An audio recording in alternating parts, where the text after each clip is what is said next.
जहाँ पे रुके हो वहाँ पे संडास ना हो तो बहुत दिक्कत हो जाती है।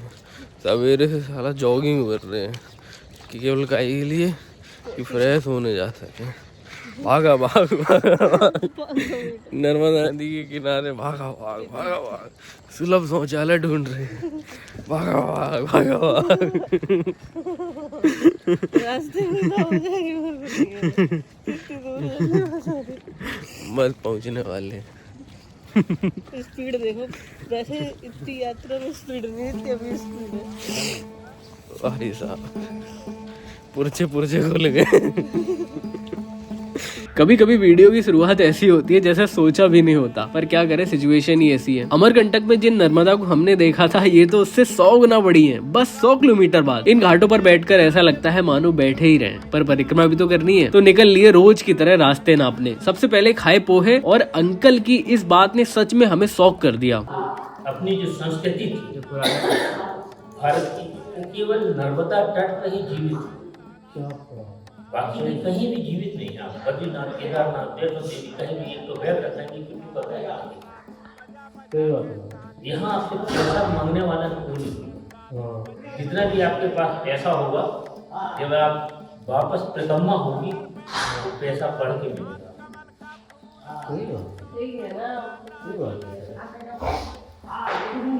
इस चीज का अनुभव कभी अच्छा आपको?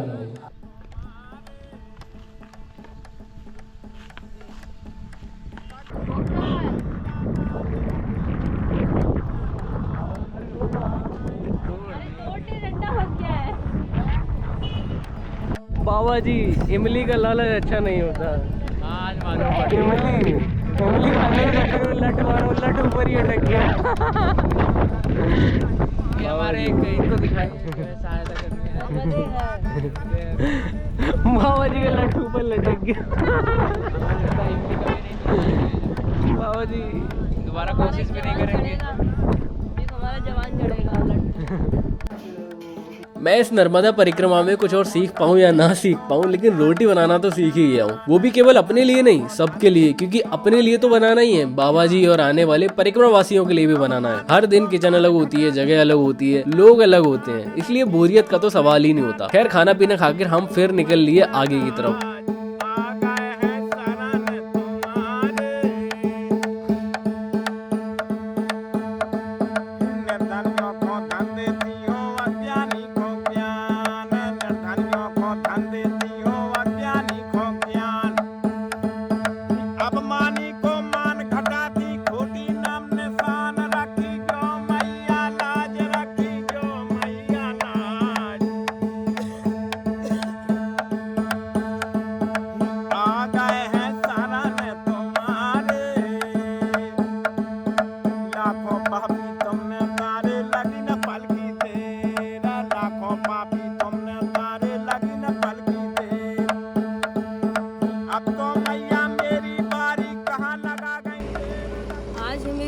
यात्रा का चौथा दिन और अभी मैं अमरकंटक से अप्रॉक्स 100 से ऊपर किलोमीटर पे हूँ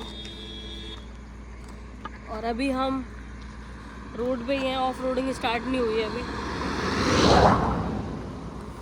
और मेरी तबीयत थोड़ी ख़राब है आज, मुझे कफ हुआ था, इसकी वजह से मुझे सांस लेने में दिक्कत है, चलने में दिक्कत आ रही है, पाँव में छाले हो गए, इसलिए मैंने सॉक्स पहन रखे हैं, स्लीपर के ऊपर सॉक्स। आज लगभग कवर किया है बस 10 किलोमीटर, क्योंकि आज मेरी तबीयत ठीक नहीं है।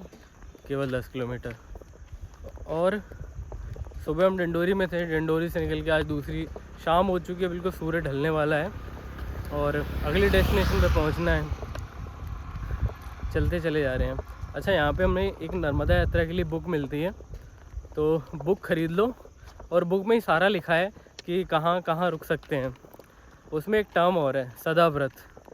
तो सदाव्रत में हम लोग को पहले समझ नहीं आया था सदाव्रत का मतलब क्या है, लेकिन फिर बाद में पता चला।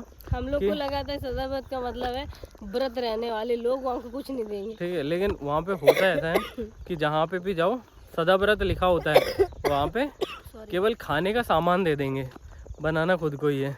अभी तक मैक्सिमम जगह हमको सदाव्रत ही मिला है। जाते हैं, बनाते हैं। आज एक जगह गुरुजी के यहाँ पहुँचे, गुरुजी ने सब टिका दिया सामान, लो बोले बनाओ। अब भाई घर पे भी मैं वही करता हूँ, यहाँ पे भी आके वही सदाव्रत, मेरा रसोई घर चालू हो गया। अभी हम एक आश्रम पे जा रहे हैं क्योंकि रात में बाहर तो रह नहीं सकते हैं। सूर्यास्त के बाद मतलब यात्रा को विराम देना होता है। वर्जित है रात में अंधेरा होने पर, सूर्य ढलने के बाद यात्रा, और मना भी करते बोले मत जाओ। क्योंकि जंगल का रास्ता है, बहुत सारी प्रॉब्लम आ सकती हैं, तो इसलिए अच्छा लेकिन है कि अंधेरे में ना लेकिन बात ये है कुल मिला के इन कपड़ों ने, केवल इस वेश ने सब कुछ बदल दिया। बातचीत का तरीका बदल दिया, एक्सपीरियंस बदल दिया, सब बदल गया केवल इन कपड़ों की वजह से। मतलब ये कहते हैं कि ये जो कपड़े हैं उन्हें कपड़े मत बोलो, ये तुम्हारी पहचान है। पहचान है। क्योंकि नर्मदा माता सफ़ेद वस्त्र धारण करती थी, इसीलिए जो यात्रा करते हैं इनकी, उन्हें भी सफ़ेद वस्त्र धारण करने चाहिए। और ये बहुत ज़्यादा कंफर्टेबल है हमारे लिए। लेकिन तुमने तो किया नहीं। आज मैंने नहीं किया। कोई बात नहीं, मेरे लिए कंपलसरी नहीं है, मेल के लिए मेल के लिए कंपलसरी है कि भाई उनको करना ही करना है। नर्मदा यात्रा में एक टाइम ये भी देखने को मिल सकता है कि पता कहीं का मिला हो और लोग कहीं का और बता दें, या हो सकता है कुछ मिस इन्फॉर्मेशन डिलीवर हो जाए, जिस वजह से कई किलोमीटर का चक्कर भी लग सकता है। एक जगह थी जहाँ पे अभी हम थे, वहाँ से निकले, सोचा 5 बजे तक पहुँच जाएंगे जहाँ पहुँचना है, नहीं पहुँच पाए। आगे निकल गए 4-5 किलोमीटर, फिर वापस आए और जहाँ पे छोड़ा है, यहाँ से भी ऑटो ने हमें जहाँ पे छोड़ा है, यहाँ से भी 5 किलोमीटर चल के जाना है। चलो, एडवेंचर ऑन इट्स पीक। हंसे या रोए समझ नहीं आता। असलियत में आज हम जहाँ बैठे थे एक जगह, वहाँ पे बाबा जी परिक्रमा खुद भी कर रहे थे, तो उन्होंने अपनी कुछ कहानी सुनाई और वो हम लोग को थोड़ा फ़नी लगी, हंस दिए थोड़ा उनकी कहानी पर। मुझे लगता है उसी का दंड मिल गया तुरंत कि ये गॉसिप कर दी ना, थोड़ा मजाक में ले लिया, मजाक में नहीं लेना। भाई ऊपर वाला सब देखता है, भले ही वो बाबा जी ने हमें नहीं देख पाया कि हमने क्या कहा, क्या हंस दी उनकी बात पे, क्या मजाक उड़ा दिया, लेकिन शायद मैया ने देख लिया हमको, बोले बेटा कोई कसर नहीं छूटेगी, सबका हिसाब होगा। सबका हिसाब किताब बराबर करेंगे। लेकिन ये सज़ा मंजूर है क्योंकि रास्ता इतना सुंदर है, कितना गजब है।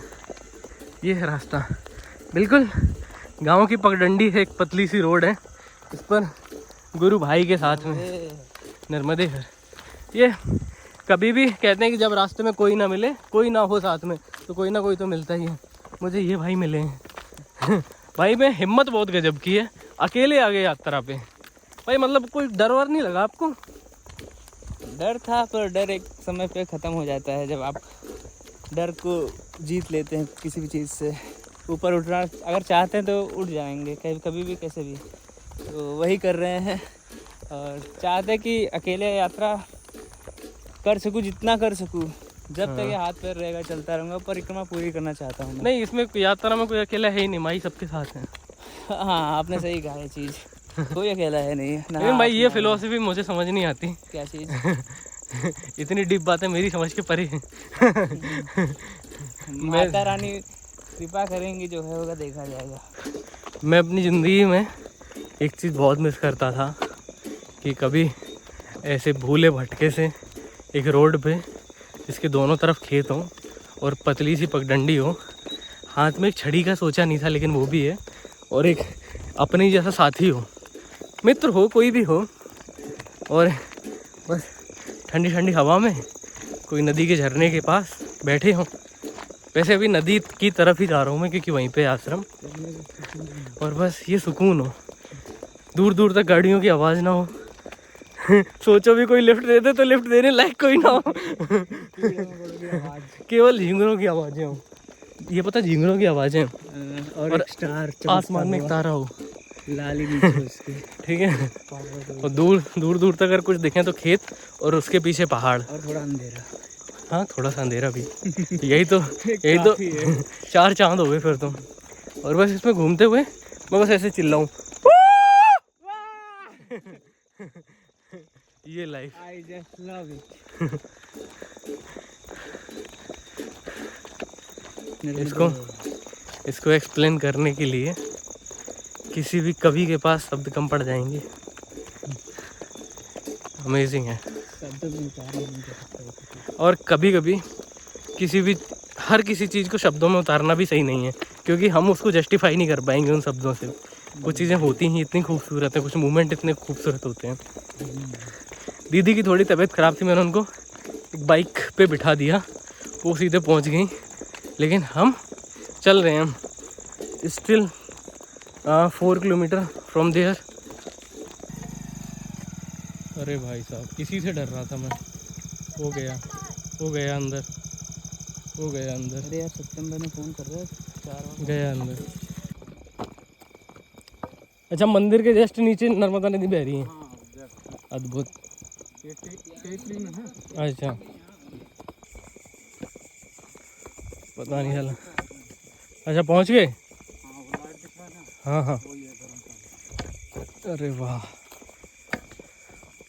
मंदिर में दिख रहा है। अच्छा अच्छा, चलो एक उम्मीद तो दिख गई।